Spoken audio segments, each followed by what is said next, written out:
बेलगावमधील कालची दुपार पर्यटकांच्या अंगावर काटा आणणारी ठरली। दहशतवाद्यांनी नाव आणि धर्म विचारून गोळ्या झाडल्या, ज्यात 26 जणांचा मृत्यू झाला। पहलगाम दहशतवादी हल्ल्यातील करुण कहाण्या आता समोर येऊ लागल्यात। 6 पतींना त्यांच्या पत्नींच्या समोरच अतिरेक्यांनी गोळ्या घातल्या। कुणी हनीमूनला तर कुणी लग्नाचा वाढदिवस साजरा करायला, कुणी सुट्ट्यांवरती काश्मीरमध्ये आलं होतं। पण दहशतवाद्यांच्या रक्तरंजित खेळामुळे या कुटुंबियांच्या आणि आपल्या सगळ्यांच्याच मनावर खोलवर आता जखमा उरल्या आहेत। अरे नहीं हम लोग फौज हैं। हम लोग बैठो हम लोग फौज हैं। बैठो मेरे बच्चे को अरे हम लोग फौजी हैं, कुछ नहीं करेंगे, आपकी सेफ्टी के लिए आया। दरम्यान दहशतवाद्यांनी उत्तर प्रदेशातल्या शुभम द्विवेदीलाही पत्नीसमोर गोळ्या घातल्या। शुभम कुटुंबियांसह 11 दिवसांच्या काश्मीर सहलीवर गेला होता। पहलगाममध्ये दहशतवाद्यांनी शुभमला गोळ्या झाडल्या। मलाही गोळ्या घाला असं त्याची पत्नी ईशान्य म्हणत होती, मात्र हम आपको मारेंगे नहीं, आप सरकार को जाकर बताओ असं उत्तर अतिरेक्यांनी दिलं।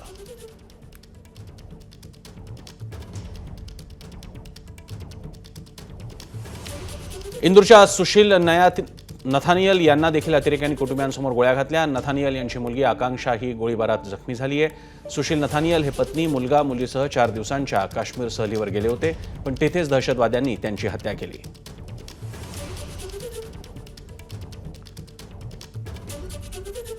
त्यावेळी त्यांना कलमा वाचायला सांगण्यात आला, मात्र ख्रिश्चन असलेल्या नथानियल यांनी मी कसा काय वाचू शकतो असं विचारताच त्यांना गोळ्या घालण्यात आल्या। नथानियल यांची मुलगी आकांक्षा ही गोळीबारात जखमी झाली आहे। रायपूरच्या एका उद्योगपतीला लग्नाच्या वाढदिवसालाच दहशतवाद्यांना त्यांनी गोळ्या घातल्या। रायपूरच्या दिनेश मिरानियांना दहशतवाद्यांनी पत्नीसोबत फोटो काढताना गोळ्या घातल्या। पत्नी, मुलगा, मुलीसमोर दिनेश मिरानियांची अतिरेक्यांनी हत्या केली।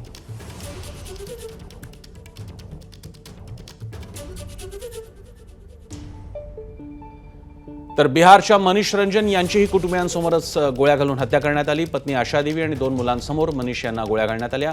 पत्नी आणि दोन्ही मुलं सुरक्षित आहेत। मनीष रंजन हे IB ऑफिसर आणि हैदराबाद सेक्शन ऑफिसर होते।